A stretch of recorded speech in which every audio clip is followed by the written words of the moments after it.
Bismillahirrahmanirrahim. Alhamdulillahilladzi tana'ama bisyuhudihil mutana'aimun wa bihijabihi yata'adzabul muta'adzibun. Ashhadu an la ilaha illallah wahdahu la syarika lahu wa la banun.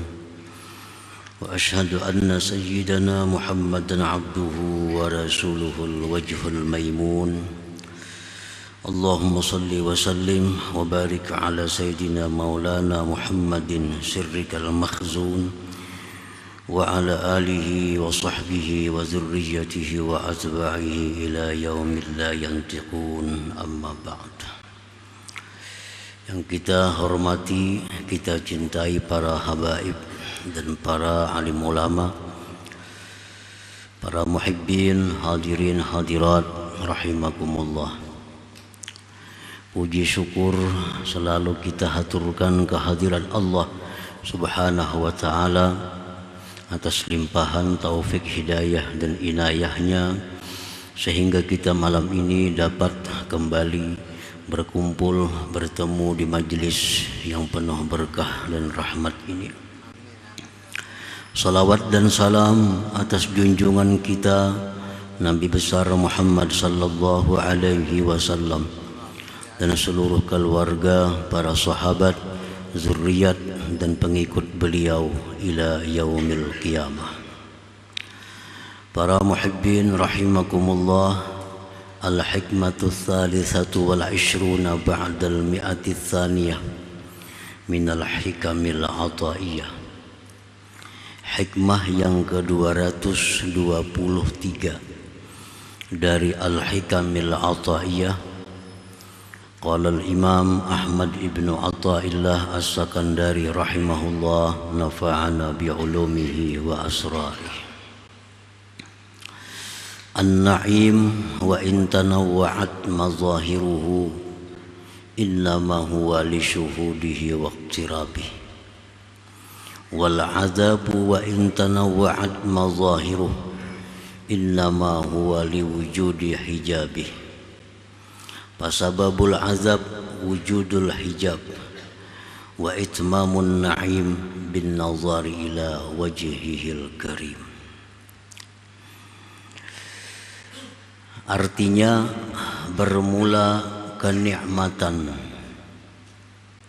kelezatan, sekalipun bermacam-macam nyatanya, hanya saja itu kenikmatan karena menyaksikan Allah Subhanahu wa ta'ala dan merasakan kedekatannya.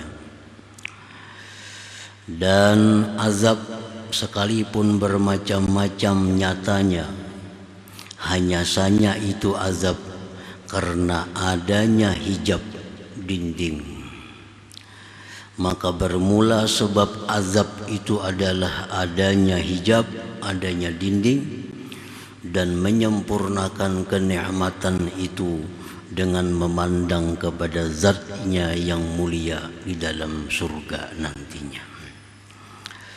Para muhibbin rahimakumullah, itulah hikmah yang ke-223 ini. Na'imul qulub fi syuhudil mahbub wa iqtirabihi wa ridah, wa 'adzabuha bi hijabil mahjub wa bu'dihi wa sukhtihi.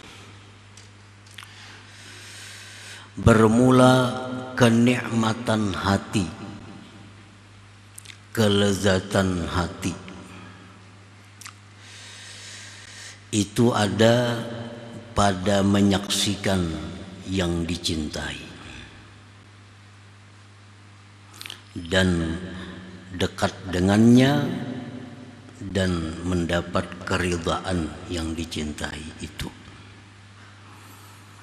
Itulah hati seseorang itu menjadi lezat, hati seseorang itu menjadi nikmat bila mana hati itu bisa memandang, menyaksikan yang dicintainya.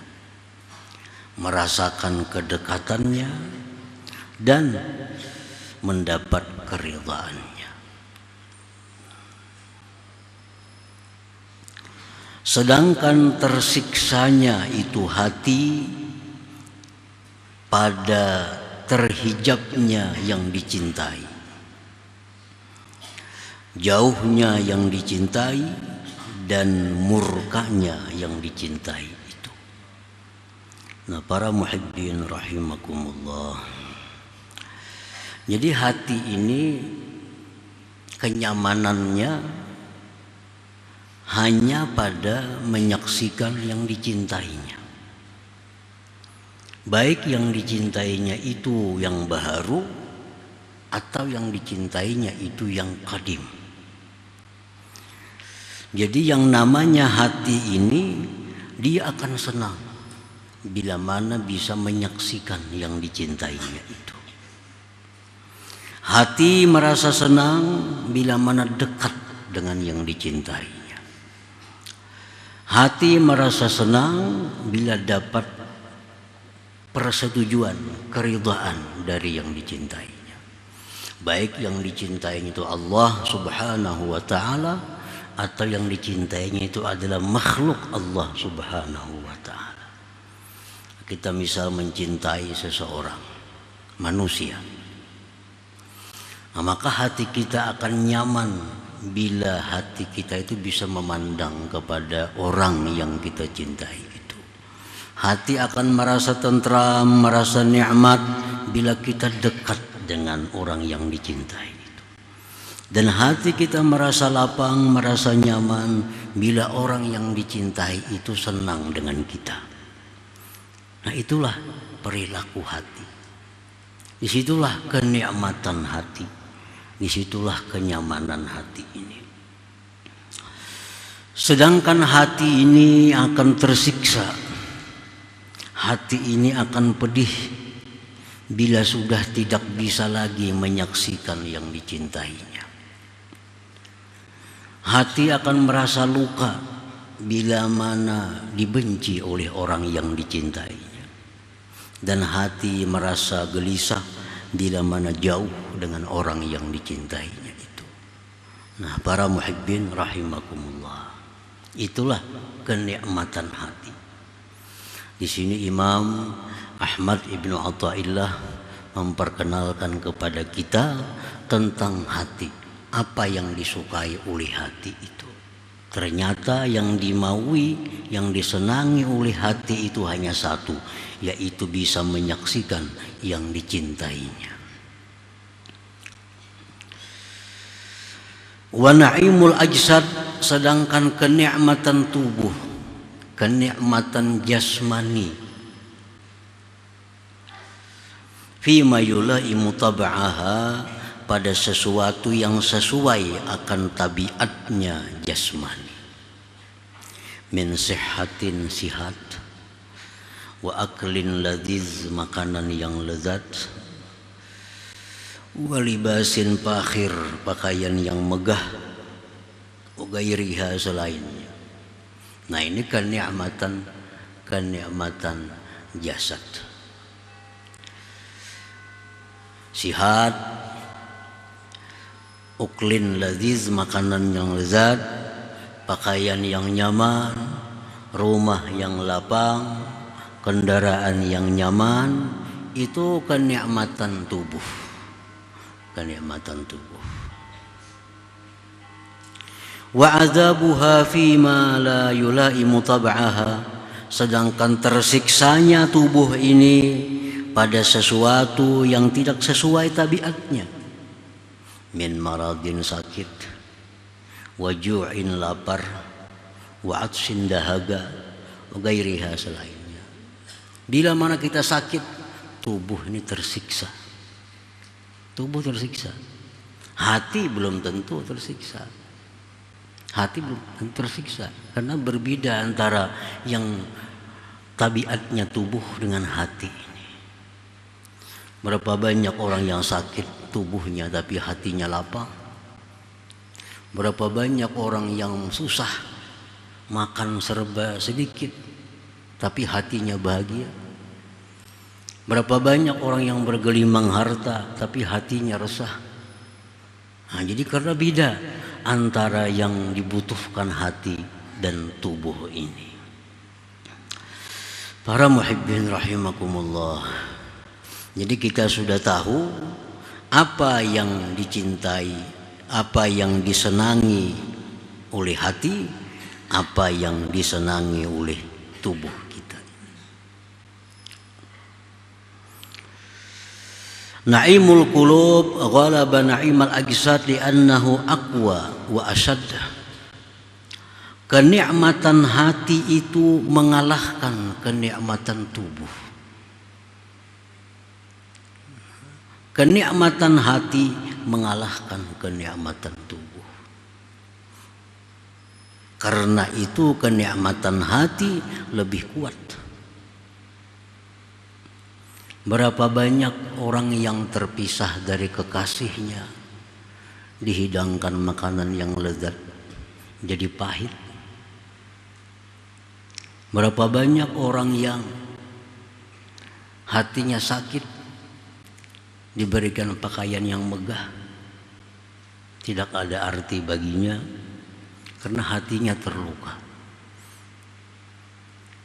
Nah, demikian pula berapa banyak orang yang hatinya senang, hatinya gembira, hatinya menyaksikan yang dicintainya walaupun tubuhnya luka, walaupun tubuhnya sakit, tapi tetap hatinya gembira. Kenikmatan hati itu lebih kuat dari kenikmatan tubuh.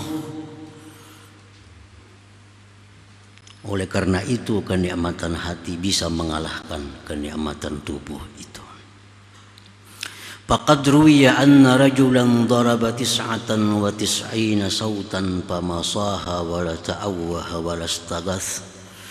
Falamma duriba al-wahidata allati biha tamamul ihsaha wa istaghath. Faqila lahu bidzalik faqala al-'ainu allati duribtu min ajliha tanzuru ilaiha bitis'ah wa tis'in wa bil wahidah hujibat anni. Ada seorang laki-laki. Laki-laki ini mencintai seorang perempuan sampai kepada kerindangan. Kerindangan laki-laki ini lawan perempuan itu. Si perempuannya kada tahu menahu. Kada tahu menahu. Pada orang kerindangan kada tahu. Jadi si laki-laki ini tiap kali bertamu, tiap kali lewat dengan perempuan itu selalu melutut matanya memandang perempuan itu. Sampai-sampai akhirnya perempuan itu marah. Karena dianggap ini apa? Mengganggu. Dicangangi aja orang sampai habis, sampai jauh, hanya sampai cangang. Rasa terganggu, bini-bini ini dicangangi macam itu. Dilaporkannya lawan keluarganya. Ada di situ laki-laki yang bila liwat ulun di situ dicanganginya behimat. Nah, maka datanganlah keluarganya sambil membawa si perempuan tadi menunjukkan mana laki-lakinya. Berangkatlah keluarga dengan perempuan sampai di tengah jalan, tuh laki-lakinya, dia si perempuan tadi. Itu laki-lakinya. Ditangkap laki-laki tadi, dipukul. Si perempuan tadi nama Liati. Di hadapan si perempuan itu dipukul laki-laki tadi.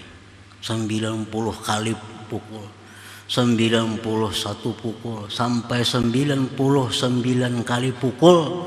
Sedikit pun laki-laki itu kada berteriak, kada baaduh, kada minta tolong. Begitu pukulan yang ke-100, baku jiak laki-laki ini. Aduh, tolong, tolong. 100 kali dipukul. Ditanya oleh orang, laki-laki itu kenapa ikam? 99 kali dipukul, ini tak koreng aja. Kada baku jiak, kada minta tolong. Ada 99 kali dipukul. Sekali pukulan yang terakhir, ikam kujiak-kujiak kesakitan minta tolong. Kenapa garang tagaincangkan ang paampihan tadi pukulannya. Nah ujar si laki-laki itu menjawab, 99 kali aku dipukul, mataku masih bisa memandang perempuan itu. Oleh karena itu kada ku rasakan pukulan yang sakit itu, karena mataku masih bisa menyaksikan orang yang kucintai. Nah, pukulan yang ke-100 itu perempuan tadi pergi dari hadapanku.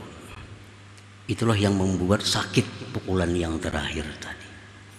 Nah, di sini menunjukkan bahwa kenikmatan hati itu mengalahkan kenikmatan tubuh. Dipukul, disakiti, tetap kadang merasakan sakit, sebab matanya masih bisa melihat orang yang dia cintai, perempuan tadi. Begitu perempuan tadi hilang, sekali pukulnya sudah kuciak. Kenapa? Nang dicintai sudah kada dilihat lagi, sudah kada di hadapannya lagi. Nah ini menunjukkan bahwa kenikmatan hati itu melebihi daripada kenikmatan tubuh. Nah, para muhibbin rahimakumullah. Walihadzal ma'na tana'amal 'arifun bidhurubil baliyat lamma syahada qulubuhum iqbalallah ilaihim wa ridahu anhum. Oleh karena ini makna, senanglah orang-orang yang ma'rifat dengan Allah. Senanglah orang-orang yang ma'rifat dengan Allah itu dengan berbagai macam bala yang mereka terima, manakala menyaksikan hati mereka berhadapnya Allah kepada mereka dan ridhanya Allah dengan mereka. Nah, orang-orang arif itu walaupun mereka sakit ini sakit itu macam-macam bala, mereka tetap senang. Kenapa? Karena mata hati mereka melihat Allah berhadap kepada mereka, Allah ridha dengan mereka, sehingga sakitnya tubuh ini kadang mereka hiraukan. Nah, para muhibbin rahimakumullah, ini satu bukti lagi menunjukkan bahwa kenikmatan hati itu lebih kuat daripada jasad ini. Nah, ini ada dua kisah tadi. Kisah yang pertama, kisah laki-laki itu urusan dunia, mencintai perempuan, dipukuli kada sakitnya, kada bakuciak karena masih bisa memandang perempuan yang dia cintai. Apalagi orang yang ma'rifat dengan Allah, manakala hati mereka itu menyaksikan Allah berhadap dengan mereka, Allah senang dengan mereka, bagaimanapun bala yang ditimpakan kepada mereka itu adalah sesuatu yang mereka rasakan kenikmatan yang diberikan Allah kepada mereka. Nah, para muhibbin rahimakumullah, setiap kali Allah memberikan kita bala, musibah, walaupun kasusuban, nah, itu Allah gugurkan berapa dosa dari tubuh kita. Allah hapuskan dosa-dosa kita, walaupun hanya kasusuban, apalagi macam-macam. Nah itu artinya berhadapnya Allah kepada orang yang diberinya musibah itu. Nah di waktu orang yang kena musibah itu melihat mata hatinya Allah senang, Allah memberi pahala, Allah berhadap, itulah yang bisa menyebabkan mereka melupakan sakit jasmaninya itu, karena mata hatinya memandang kepada Allah subhanahu wa ta'ala. Nah, para muhibbin rahimakumullah, pana'imul hakikil matlub huwa na'imul qulub bidarid dunya wa bidaril akhirah. Kenikmatan yang sebenarnya yang dituntut itu adalah kenikmatan hati sebenarnya. Kenikmatan hati sebenarnya. Tapi hendaknya di dunia dan di akhirat. Kenikmatan yang kita cari itu hendaknya kenikmatan hati baik di dunia maupun di akhirat. Di dunia hati kita nikmat, di akhirat hati kita senang. Nah itu yang nikmat sebenarnya, itu kelezatan yang sebenarnya yang dicari.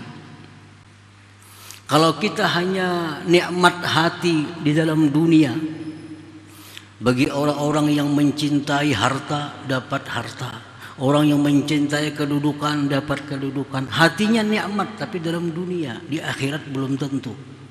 hatinya senang, hatinya nikmat. Nah, yang kita cari ini di dunia hati kita senang, di akhirat hati kita senang. Nah, itu kenikmatan yang sebenarnya. Fahuwa lil arifin, dan yang demikian itu hanya bisa bagi orang-orang yang ma'rifat dengan Allah Subhanahu wa taala. Orang-orang yang ma'rifat dengan Allah lah yang bisa hatinya senang di dunia, senang di akhirat. Para muhibbin rahimakumullah, di anna mahbubahum yabqa wa mahbuba ghairihim yafna, karena yang dicintai orang-orang ma'rifat itu abadi. Nah, yang dicintai oleh orang-orang ma'rifat itu kekal, Allah Subhanahu wa taala. Maka kenikmatan hatinya pun kekal abadi. Sedangkan yang dicintai oleh orang-orang yang tidak ma'rifat itu binasa. Mencintai suami, mati suaminya, jadi sakit hati. Mencintai istri, mati jadi sakit hati. Mencintai orang tua, mencintai anak, mati jadi sakit hati. Jadi kesenangan hati orang-orang yang tidak ma'rifat itu, kesenangan hatinya tidak abadi karena yang dicintainya tidak abadi. Orang yang mencintai harta, lalu dapat harta, harta kada abadi, maka kesenangan hatinya pun kada abadi. Nah, jadi li'anna mahbubahum yabqa, karena yang dicintai oleh orang-orang ma'rifat itu abadi, yaitu Allah Subhanahu wa taala. Dalam dunia hatinya senang, di akhirat apalagi. Wa mahbuba ghairihim yafna, dan yang dicintai oleh selain orang-orang ma'rifat itu yafna, binasa, maka kenikmatan hatinya pun akan hilang binasa. Tana'amu bidari dunya bisyuhudi rabbihim wa bidaril akhirah bin nazar ila wajhihil karim. Orang-orang yang ma'rifat itu mereka senang hatinya di dunia karena hatinya selalu musyahadah dengan Tuhan mereka. Orang-orang yang ma'rifat dengan Allah itu hatinya nikmat di dalam dunia karena hatinya musyahadah dengan Tuhannya. Dan di akhirat hati mereka akan selalu naim, selalu nikmat dengan memandang kepada zat Allah Subhanahu wa taala yang mulia itu. Nah, para muhibbin rahimakumullah. Jadi intinya dari hikmah yang ke-223 ini adalah bahwa kalau kita ingin mendapatkan kesenangan, terutama kesenangan hati, kebahagiaan, hanya satu, yaitu ma'rifat dengan Allah Subhanahu wa taala. Itulah kesenangan yang abadi, itulah kesenangan yang hakiki. Bagi orang-orang yang tidak mencintai Allah, orang-orang yang tidak ma'rifat dengan Allah, andai kata dia senang, kesenangannya sebentar akan hilang. Bahkan dalam dunia bisa hilang, belum sampai ke akhirat. Karena hilangnya orang yang dicintai atau sesuatu yang dicintai itu. Nah, para muhibbin rahimakumullah, jadi kalau hendak mencari kesenangan, jangan di harta. Hendak mencari kesenangan, jangan di kawan. Hendak mencari kesenangan hati, jangan di kedudukan. Hendak mencari kesenangan hati, jangan di pasangan hidup. Hendak mencari kesenangan hati, jangan yang lain-lain selain daripada Allah Subhanahu wa taala. Nah, carilah kesenangan hati dengan Allah Subhanahu wa taala, maka hati kita akan selalu senang baik di dunia ini maupun di akhirat. Nah, para muhibbin rahimakumullah, mudah-mudahan apa yang kita lakukan, yang kita kerjakan khususnya pada malam Rabu ini merupakan langkah kita untuk menuju ma'rifat dengan Allah Subhanahu wa taala. Amin ya rabbal alamin. La hadratin Nabi sallallahu alaihi wasallam. Al-Fatihah. Bismillahirrahmanirrahim. Maliki yaumiddin. Shiratal mustaqim. يا الله بها يا الله بها الله بحسن الخاتمة يا الله بها الله بها يا الله بحسن الخاتمة يا الله بها الله بها يا الله وحسن الخاتمة ويا أيها الراجون منه شفاعة صلوا عليه سلموا تسليما. صل وسلم وبارك عليه.